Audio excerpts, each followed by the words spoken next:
হে everyone, আজকে অনেক দিন পর চলে আসলাম একটা ব্লগ ভিডিও নিয়ে। আই হোপ তোমরা সকলে ভালো আছো, আমিও ভীষণ ভালো আছি। তোমাদের সকলকে সাথে নিয়ে আজকে নতুন আরও একটা ভিডিও আমি শুরু করছি। হঠাৎ করেই আজকের ব্লগটা আমি শুরু করেছি। তখন প্রায় 8:30 কি 9টা মতো বাজে। জামা কাপড়গুলো ধুয়ে দিয়েছি সকাল সকাল, এগুলো তাড়ে দিচ্ছি। এরপর যাবো রান্নাবান্না করতে। শ্বশুরমশাই গেছে বাজারে, ভাবলাম যেহেতু বাজারে গেছে, বাজার থেকে আসতে তো 1-1.5 ঘন্টা লাগবে। যেহেতু আমাদের বাড়ির থেকে 4 কিলোমিটার দূরে যায় আর কি বাজার করতে, সবজি বাজার, মাছ বাজার বা গ্রোসারি বাজার সব কিছু দূরের থেকেই করে আমাদের। তো আসতে সময় লাগবে, ভাবলাম জামা কাপড়গুলো কেচে তারপর আমি ভাতটা বসিয়ে দিই, ততক্ষণে বাবাও চলে আসবে আর কি। বাজার থেকে বাবা এনেছিল ইলিশ মাছ, সেটাই ভাপা করেছি। আর আমার জন্য করেছি কুমড়ো পাতায় ভাপা, বেশ ভালো লাগে আমার। আর পুরুষ মানুষরা তো শুকনো শুকনো খেতে পারবে না, তাই আর কি একটু ঝোল ঝোল করে করেছি। আর ছোটো মাছ দিয়ে করেছি চটচটি। তো দেখো কুমড়ো পাতায় ভাপাটা কীরকম হয়েছে, তোমাদেরকে আমি খুলে দেখাই। দারুণ টেস্টি হয়েছিল।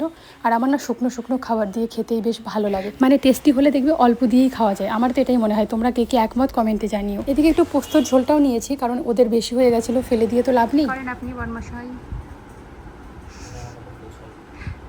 ইস, জামা ভাঁজ করে। আর এদিকে আমার ছেলে ঘুমিয়ে পড়েছে। খাওয়া দাওয়া করে এইমাত্র ঘরে আসলাম, এসে ভিডিও এডিট করছিলাম। তারপর মনে পড়লো, ওহো আমি তো আজকে ব্লগ শ্যুট করছি। আমি না লং ভিডিও করতেই ভুলে যাই। ব্লগ শ্যুট করছিলাম, ভুলে গেছি, ভিডিও এডিট করতে বসেছি। তারপর মনে পড়েছে, ওহো আজকে তো ভেবেছিলাম যে আমি লং ভিডিও করব। তারপর আবারও স্টার্ট করলাম ভিডিওটা। আর এইদিকে আমার বর জামা গোছাচ্ছে, ওর জামাই ও গোছাচ্ছে। আলমারিতে রাখবা না? সেটাই, বেচারার বউ থাকতে কাজ করে। ওর জামা আমি ভাঁজ করে দিই। আজকে 2টো জামা আছে বাইরে, ও ভাঁজ করে রাখছে আলমারিতে। অনেকে বলবে বরের দ্বারা কাজ করায়। রান্নাবান্না খাওয়া দাওয়া করে এসে ঘরে এসে একটু রেস্ট করছিলাম। বড় হচ্ছে জামা কাপড় ভাঁজ করছিল। তারপর এই যে ড্রেসটার আমার একটা ভিডিও শ্যুট ছিল, সেটা কমপ্লিট করলাম। এর সঙ্গে একটা সুন্দর ওড়না আছে, ওড়নাটা খুব সুন্দর, পুরোটা কাজ করা। এই যে পুরো ওড়নাটাতে একদম সুন্দর কাজ করা। তোমরা না অনেকেই যে কোনো ড্রেস পরলে সেগুলো লিঙ্ক চাও, বলো লিঙ্ক দিতে। অ্যাকচুয়ালি ইউটিউবে সেরকমভাবে লিঙ্ক দেওয়া যায় না, আর আমার উইশ লিঙ্কের সঙ্গে কানেক্ট করাও নেই ইউটিউব, তো তাই জন্য আমি শেয়ার করতেও পারি না। তোমরা যারা লিঙ্ক চাও আমার ইনস্টাতে চলে যাবে, নয়তো আমার ফেসবুকে চলে যাবে। আমার ইউটিউব চ্যানেলের যেই নাম, ওই নাম সার্চ করলেই এসে যাবে, তো তোমরা সেখানটায় পেয়ে যাবে। ইউটিউবে দেওয়া সম্পূর্ণ দিতাম আমি। চলো ড্রেসটা একটু তোমাদেরকে দেখাই। খুব সুন্দর, গলার কাজটা খুব সুন্দর, পুরো একদম সুতোর কাজ করা একদম। দেখো খুব সুন্দর। ছেলে আমার ঘুমাচ্ছে, এই ফাঁকে আমি ভিডিওটা করে নিলাম। আর এখন ড্রেসটা চেঞ্জ করব। আরও অনেক পার্সেল এসে সেগুলোরও ভিডিও করতে হবে, তারও দেখাচ্ছি। এই যে দেখো আরও এখানে পার্সেল আছে, আবার আলমারিতে আরও আছে। মোট এখানটায় 3টা আছে, আর আলমারিতে আরও মনে হয় 7-8টা আছে। 10-12টা ড্রেসের মধ্যে ভিডিও শ্যুট করতে হবে। আজকে করতে হবে না, 1 সপ্তাহের মধ্যে করতে হবে আর কি। তো আজকে একটা করলাম, পরে আবার আরেকটা করব। তো রোজ আমার এরকম ড্রেসের ভিডিও শ্যুট থাকে, তো একটু চাপ থাকেই। তার সঙ্গে তো কাজ বাজ এগুলো আছেই, ভিডিও এডিট করা, ভিডিও আপলোড করা আছেই। ভীষণ হেডেক এই কাজগুলো করা, ড্রেসের ভিডিও শ্যুট করা। তো চলো ড্রেসে চেঞ্জ করে নিই, পরে দেখা হচ্ছে আবার। মামার সেটার দেখ বাবা, কত মামার সেটার।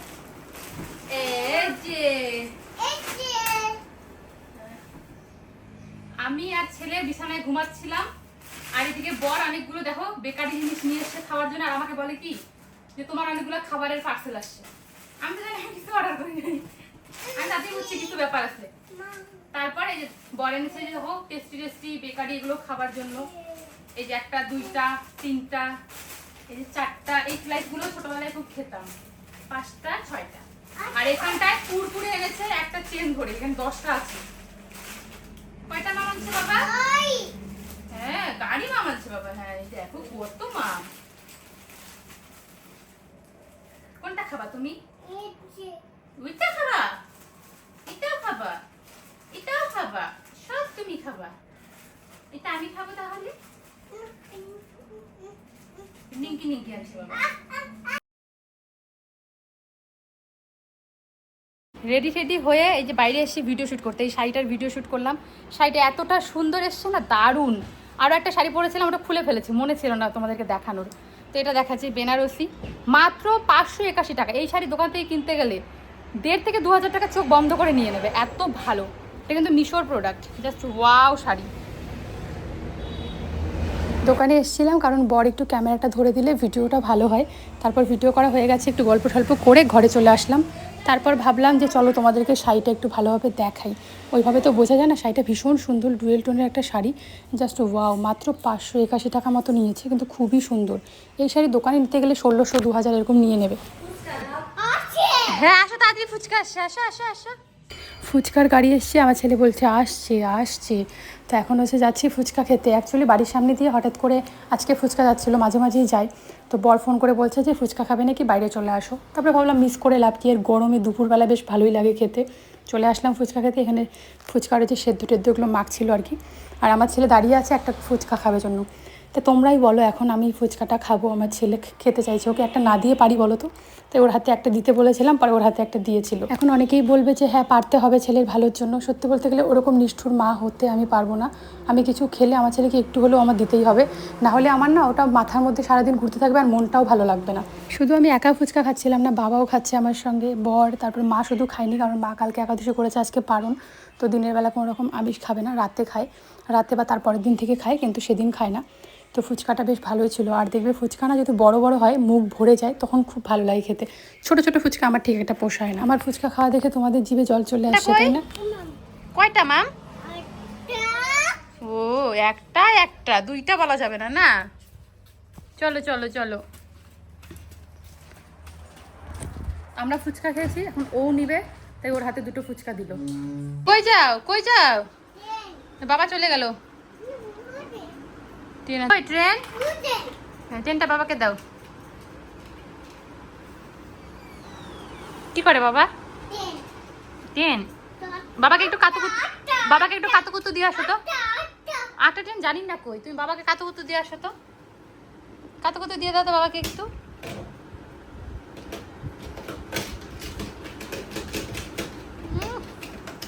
কি কাজ?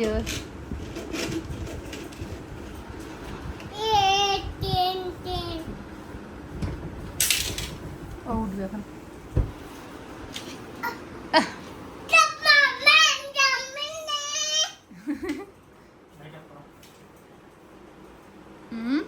কি টাটা? বাবা একটু টাটা করে দাও তো এখানে, জোরে বলো টাটা বলো তো। ট্রেন গাড়ি চলতেছে, পিপ পিপ। কে দুষ্টু করে? বাবা। বাবা দুষ্টু করে? তুমি ভালো? কি গড়াগড়ি, ওঠো ওঠো ওঠো, সোনা করে বসো দেখি, সোনা করে বসো একটু। একটা সময় তো সুন্দর করে বসতে পারে না, খালি গড়াগড়ি পড়বে শরীরের মধ্যে। ওঠো, তাই সুন্দর করে বসো তো একটু। দেখি দাঁতটা দেখাই দাও তো তোমার, তোমার দাঁতটা দেখি একটু বাবা, সুন্দর দাঁতটা। ভাই কই ভাই? এ এ এ সোনা ভাই কই? দাদা কই? দাদা ভাই কই? এখন প্রায় বিকেল হয়ে গেছে, তো বিকেলবেলা যা কাজবাজ থাকে সেগুলোই করব। মানে এই ফুলটা এখন ঝেড়ে নিচ্ছি, দুদিন পর পর ঝাড়লে কী হয়, ধুলোগুলোও পড়ে যাবে, তখন আর ধোয়ার একটা ঝামেলা থাকবে না। তাই জন্য দেখো একটা পুরনো বাবুর প্যান্ট দিয়ে ফুলটা ঝেড়ে ড্রেসিং টেবিলটা মুছে নিলাম। যেহেতু ঘরটা ঝাড়ু দিয়ে নেবো, তার আগে ভাবলাম ঝাড়াঝাড়িগুলো করে নিই। কারণ এই যে দুদিন পর পর ঝাড়লে কী হয়, খুব একটা নোংরা হয় না, পরিষ্কারই থাকে, আর নিজেরও খাটনিও হয় না। তো সবগুলো একটু সুন্দর করে মুছে কুছে নিয়ে এখন ঘরটা ঝাড় দিয়ে নিচ্ছি। মানে শুধু আমার ঘরটাই ঝাড় দেওয়া তোমাদের দেখাচ্ছি, কিন্তু পুরো বাড়িটাই ঝাড় দিয়েছি আর কি। কী বলো তো, জায়গায় জায়গায় ফোন নিয়ে যাওয়া, ক্যামেরা সেট করা ভালো লাগে না, হ্যাশকারি লেগে যায় মাঝে মাঝে। তাই আমি শুধু আমার ঘরটা যখন গুছাই তখনই তোমাদের সঙ্গে শেয়ার করি, বা ঝাড়ু দিই তখনই শেয়ার করি। সব থেকে বাজে অভ্যেস হয়ে গেছে কী বলো তো, সবসময় এসির মধ্যে থাকি, আর 2 মিনিট এসির থেকে সরলে না প্রচুর ঘাম হয়। ঘেমে ঘুমে একাকার হয়ে ঘর ঝাড় দিয়ে আসলাম, দেখো গলা দিয়ে জল পড়ছে। তো এখন তো রেস্ট করবো, জামা কাপড় সব তুলে এনেছি, ভাঁজ করে রেখেছি, ঘর দৌড়ে ঝাড়া কমপ্লিট, এখন তো রেস্ট করবো। এই সূর্যমুখী ফুলটা দেখো, এটা আমি কিছুদিন আগে নিয়েছি মিশো থেকে, খুব ভালো এসছে। এই 130 কি 40 টাকার মতো নিয়েছে, ভালো এসছে। চলে আসলাম রাতের খাবার বানাতে। রোজ তো আমি রুটি ভাজি, আজকে আবার শাশুড়ি মা বলছে আটাটা মেখে তুমি বেলে দাও, আমি ভাজি। জানি না কি মনে হয়েছে। তারপর আমি বললাম ঠিক আছে দাও তাহলে। আটা মেখে যে গুলি করে নিচ্ছি, এখন আমি রুটিগুলো বেলে বেলে দিব আর মা ভাজবে। আর রোজ কি হয়, আমি ভাজি, আর আমার না এই বেলার কাজটাই ভালো লাগে, ভাজার কাজটা ভালো লাগে না। কেন বলো তো, প্রচুর পরিমাণে গরম, আর তাওয়ার একটা গরম ভাপ আসে, প্রচুর ঘাম হয়। আর মা আজকে বললো, তো মাকে আমি বলছিলাম যে আমার বেলতেই ভালো লাগে, ভাজারটা খুব গরম লাগে, কারণ তাওয়াটা হিট হয় আর ওটার হিটটা আসে তো পুরো গরম লেগে যায়। আর মাঝে মাঝে দেখবে কাজটা উল্টোপাল্টা করে নিলে দুজনেরই একটু আরাম হয়, কারণ একটা কাজ নিজের সবসময় করতে ইচ্ছে করে না, একটু উলটপালট করে নিলে দুজনেরই ভালোও লাগে, একঘেয়েমি একই রকম সব কিছু সবসময় ভালোও লাগে না। আমার ছেলের বয়স কত তোমরা অনেকেই জিজ্ঞাসা করো। আমার ছেলে কিন্তু এখনও 2 বছর হয়নি, সেপ্টেম্বরের 12 তারিখে 2 বছর হবে। তো তখন তো তোমরা জানতেই পারবে যখন ওর বার্থডে করবো। আমাদের রুটি ভাজা তো কমপ্লিট, এখন বাবুকে রাতে দিচ্ছি শ্যামাই। দুধ তো একদমই খেতে চায় না, ছানা বানিয়ে দিই, না হলে যে শ্যামাই বানিয়ে দিই, শ্যামাইটা বেশ ভালোই খায়। যখনই দেখেছে খাবার ছুটে চলে এসছে, মানে খাবে না। আর ও না আমাকে একটু ভয় পায়, যেরকম আমাকে আদর করি একটু ভয়ও দেখাই, কারণ ভয় পাওয়া দরকার আছে। ভয় পাওয়ার জন্য কী হয় বলো তো, ও আমার কাছে খেয়ে নেয় আর অন্য কারো কাছে খেতে চায়। টিভিতে এদিকে গান বাজছিল কার্টুনের আর কি, সেই গান শুনে শুনেও নাচছে। তো চলো আজকে ভিডিওটা এই পর্যন্তই, টাটা।